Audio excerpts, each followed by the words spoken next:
Saro sa mga mayor na pigtututukan ngunyan kan gobyerno lokal kan syudad ni Naga, an haros uroal daw na agrangay kan mga motorista pati na kan commuters, an magabat na bulos kan trapiko. Katakod kaiyan makakaulay ta live si Arnulfo Fausto, an Division Head kan Traffic Management Center kan Naga City Public Safety Office. Diyos marhay na hapon po, Sir Fausto. Diyos maray na hapon man, madam. Sir, ano po ngunyan ang disposisyon duman sa Del Rosario route na para mientras na nagpurundo, huli duman sa magabat na kompetisyon ninda sa Almeda?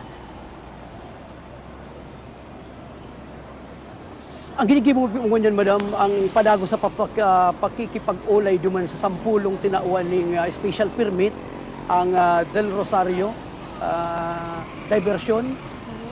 Nanutarami po duman na araman mi na ang iba talaga majority habo na magbalik duman dahil sa epekto kaniyong pag-agi pag-reroute ta kaniyong eastbound jeepney, no, pag-agi duman.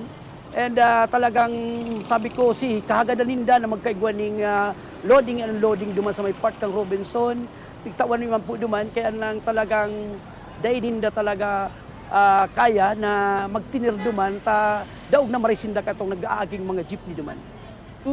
Sir, speaking po, sa paagi kan mga nagbiyaheng eastbound sa Almeda, nainaan po ng gad itong trapiko sa Rotonda, pero nanutaran naman ang magabat na trapiko sa diversion road pasiring sa Almeda Highway. Ano po ang aksyon nindo kaini?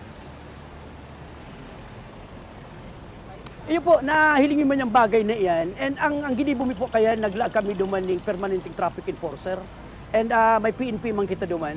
Ang may oras lang po talaga ang traffic enforcer kang Public Safety Office from 6 a.m. to 11 a.m. Tapos mabalik po silang 4 p.m. hanggang 7 p.m. So si time na mayo sinda po duman, nakikiulay man kita sa Traffic Enforcement Unit kang PNP. Naga po. Oh, sir, duman manungod naman digdi sa pagpapark sa kasentrohan kan syudad ni Naga. Mahigpit ng gad po ang illegal parking sa Naga City. Pero maikukonsiderar po ba na kulang kaya ang parking area sa syudad kaya dakulman giraray ang nagbabayular digdi? Totoo po yan, madam. Kami mismo nahihiling may bagay na yan. And talagang ang pag-enforce po kang samuyang enforcement ordinance sa mga no parking talagang piguwirklam sinda. And talagang mahiling tango niyan dahil progresibo ang Naga.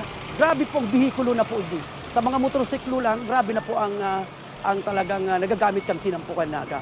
And ang kagayunan man kani, madam, igwang mga private individual na may sadiring lote na nag-o-offer kan sa iyang lote para gibon parking area. Opo. Sir, naunambitan mo kasubago na may oras lang ng gadaan na pagmamanehar kan mga traffic enforcers kan PSO sa syudad ni Naga. Alagad minsan po kaya nanonotaran na nagpupuunang mag-build up ang trapiko sa mga intersections. Alagad di nagtatahaw ang pirang PSO personnel.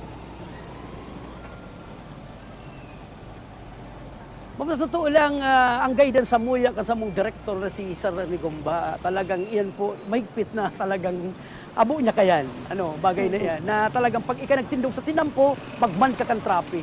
Dahil pwede po yan sa muya na matrapiko na nasa gilid pa kan tinampo. May dua po akong supervisor sa traffic na naglilibot kayan, everyday.